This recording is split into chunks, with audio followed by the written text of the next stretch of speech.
इधर यूपी के सोनभद्र में 10 लोगों की हत्या के मामले में अब एक नया मोड़ आ गया है। अपना दल के विधायक हरिराम चेरो ने एक चिट्ठी जारी की है जिसमें दावा किया गया है कि उन्होंने सीएम योगी को चिट्ठी लिखकर पहले ही सोनभद्र में हिंसा की आशंका लेकर आगाह कर दिया था, लेकिन सरकार ने उनकी इस चिट्ठी को गंभीरता से नहीं लिया। रविवार को ही सीएम योगी ने पीड़ित परिवारों से मुलाकात की थी।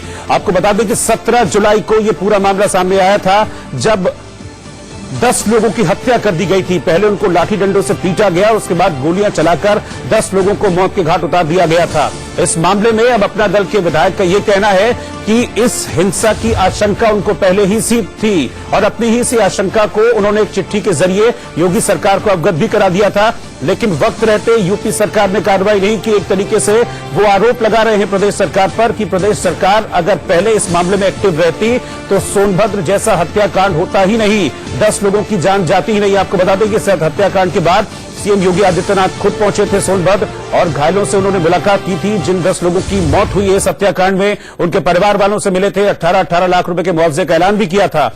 लेकिन आज हरिराम चेरो, जो कि अपना दल के विधायक हैं, वो सीधे तौर पर हमलावर हो रहे हैं प्रदेश सरकार पर, मुख्यमंत्री योगी आदित्यनाथ पर। अरविंद चतुर्वेदी इस वक्त हमारे संवाददाता हमारे साथ जुड़ रहे हैं। अरविंद, ये तो सीधे तौर पर प्रदेश सरकार पर बहुत बड़ा सवाल उठाया है इस चिट्ठी के जरिए हरिराम चेरो ने कि सब कुछ पहले से पता था, सारी परिस्थितियां एक चिट्ठी के जरिए उन्होंने सरकार के सामने रख दी थी, लेकिन फिर भी सरकार वक्त पर एक्टिव नहीं हुई।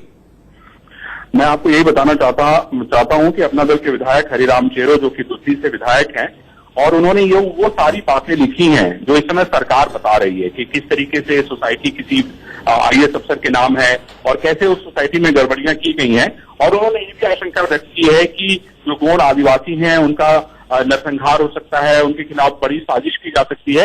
ये सारी बातें जो है इस चिट्ठी में लिख के हरिराम चेरो ने मुख्यमंत्री को भेजा था और बाकायदा उससे रजिस्ट्रेशन नंबर होते हुए 7 पत्रांक आदि सब पड़े हुए हैं। और मैं आपको बताना चाहता हूँ कि गंभीर बात है और मैं समझता हूँ कि अगर अफसरों के पास चिट्ठी गई होगी या मुख्यमंत्री के पास चिट्ठी गई होगी, उसका संज्ञान क्यों नहीं लिया गया, ये एक बहुत बड़ा सवाल उठाता है कहीं ना कहीं। क्योंकि अरविंद, बहुत गंभीर मामला है। 10 लोगों ने अपनी जान गंवाई है इस हत्याकांड में, और अगर इसकी पहले से जानकारी थी या पहले से इस बात का हल्का सा भी पता था कि ऐसा कुछ हो सकता है, तो प्रोएक्टिव होने की जरूरत थी इस मामले में।